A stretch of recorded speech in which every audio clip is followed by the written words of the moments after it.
Imagine a civilization that was, in many ways, more advanced than ancient Egypt, flourishing thousands of years before the Roman Empire.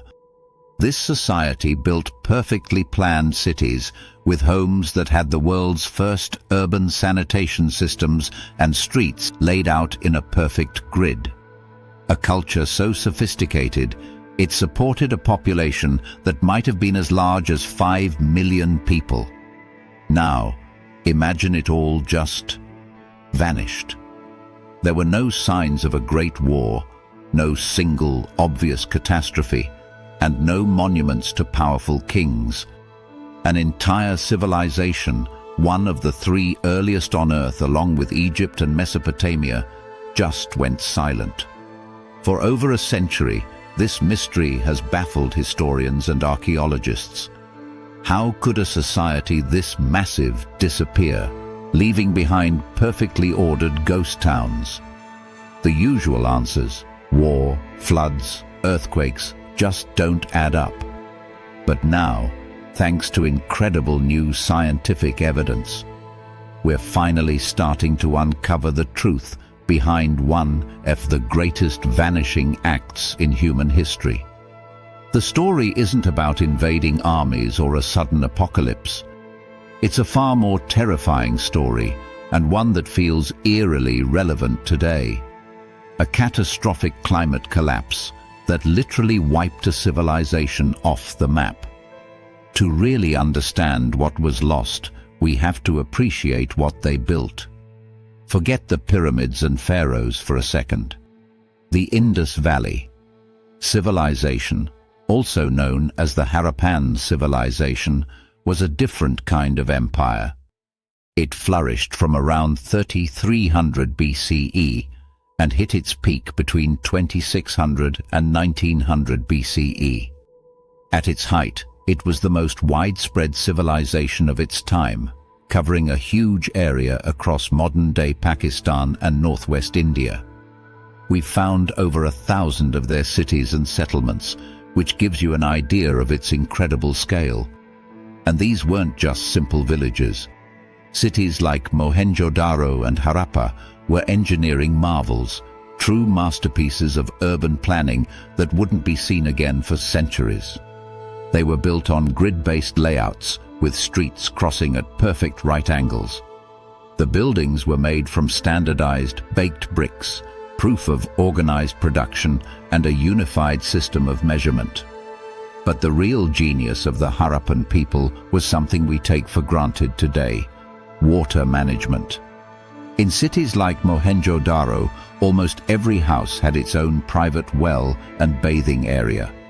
Wastewater was cleverly channeled into covered drains that ran along the main streets, a sanitation system so sophisticated it was unparalleled in the ancient world. At the city of Dolavira, archaeologists have found a stunningly complex system of massive reservoirs, built to capture and save precious monsoon rains, showing just how well they understood hydrology. This wasn't a primitive culture.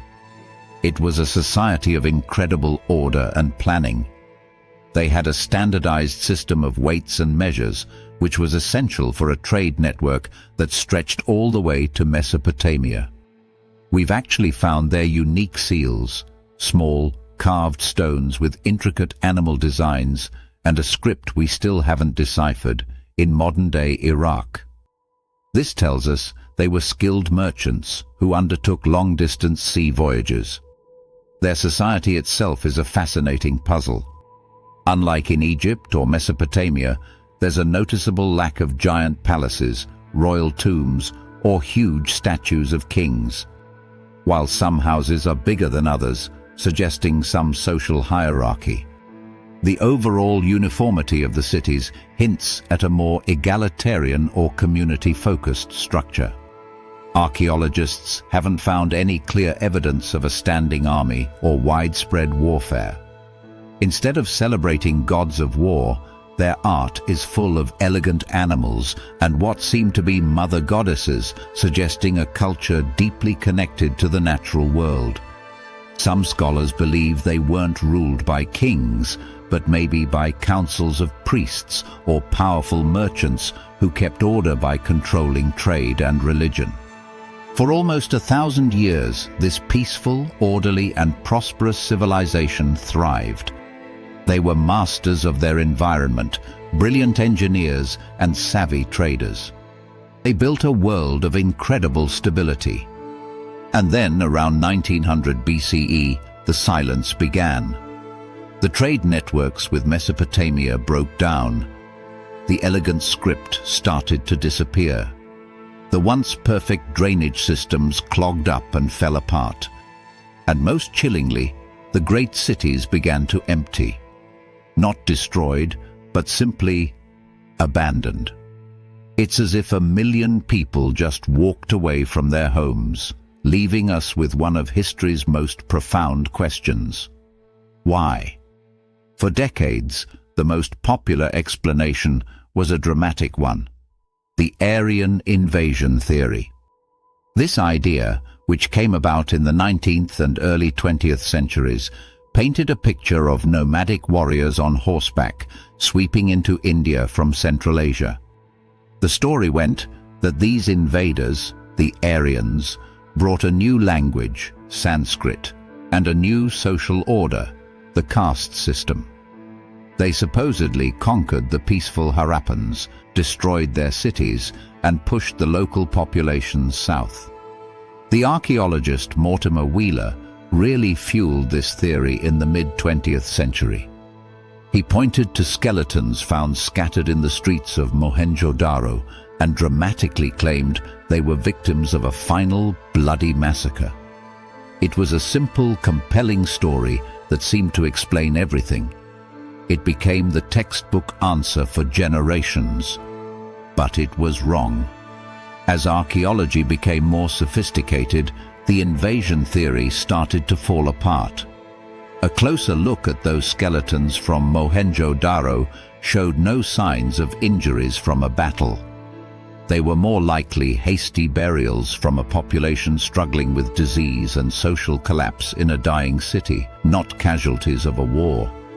Plus, across the entire Indus Valley, there are no layers of ash and destruction, no smashed city gates. None of the evidence you'd expect from a massive invasion. The cities weren't sacked, they were just left behind.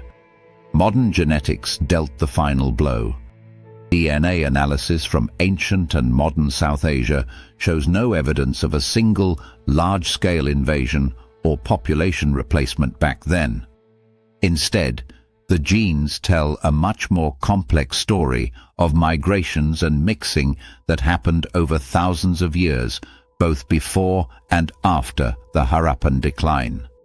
The whole idea of a simple conflict between invading Aryans and native Dravidians has been completely debunked as a colonial-era myth. With the invasion theory put to rest, other ideas were explored. Could it have been a massive earthquake that changed the course of rivers? Or a catastrophic flood? While earthquakes and floods definitely happened, no single event could explain the slow, staggered decline of an entire civilization across 1 million square kilometers over several centuries. The real culprit wasn't a human enemy or a sudden act of God. The evidence was pointing to something much slower, a killer that operates on a geological timescale. The Harappans' greatest strength, their mastery of water, was about to become their greatest weakness.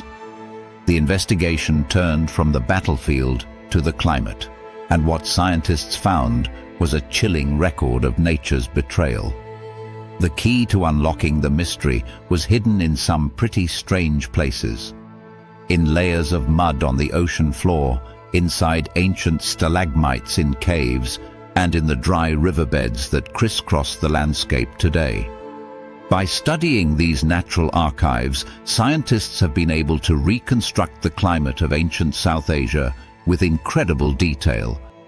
And all the data tells the exact same story. Starting around 4,500 years ago, right at the peak of the Harappan Civilization, the climate began to change. The powerful summer monsoons, the lifeblood of the entire subcontinent, started to get weaker and shift eastward. For a civilization built in a semi-arid region that was completely dependent on predictable rain and river flow for farming, this was a slow-motion disaster. A crucial piece of the puzzle is a river we now call the Gagara. During the Harappan peak, this was a major, monsoon-fed river system, possibly the legendary Sarasvati River from ancient Vedic texts. Hundreds of Harappan settlements, including big cities like Kalibangan and Rakhigarhi, were built along its banks. But as the monsoons weakened, this vital river began to dry up. Studies of the river's ancient sediment confirm that by about 1900 BCE, it had shrunk to a seasonal stream, no longer able to support large cities. The very heartland of the civilization was losing its water. The most damning evidence comes from a recent groundbreaking study that revealed a series of intense, prolonged mega-droughts that hit the region. These weren't just a few dry years.